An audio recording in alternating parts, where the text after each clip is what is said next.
Salam, hamınızı salamlayıram, hər vaxtınız xeyirli olsun. Bu son günlərdə Laçın rayonunda baş vermiş meşə yanğını ilə əlaqədar öz fikrimi bildirmək istəyirəm. Əlbəttə ki, meşə yanğınları çox böyük təbii fəlakətdir.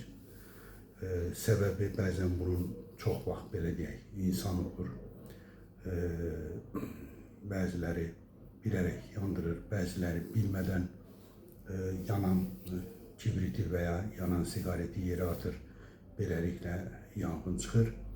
Hər nə olur olsun, səbəbi hər nə olur olsun, meşə yanğınları çox böyük fəlakətlərə gətirib çıxarır. Ona görə də meşə yanğınlarının qarşısını almaq hər birimizin borcudur.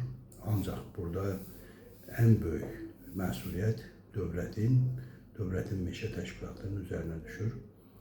İşğaldan azad olmuş bölgələrimizdə meşə yanğınlarının, meşə qırılmalarının, meşə talanlarının qarşısını almaq üçün təcili şəkildə bu rayonlarda meşə idarələri yaradılmalı.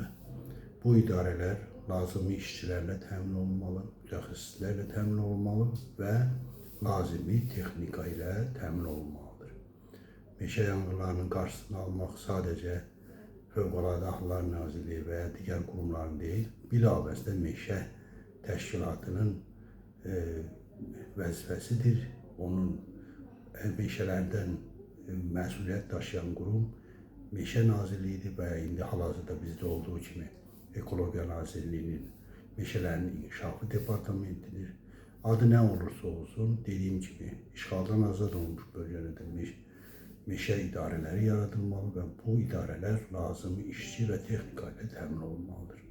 Ümid edirəm ki, mənim bu çağrışım lazımi qurumlara çatar və lazımi tədbirlər alınır.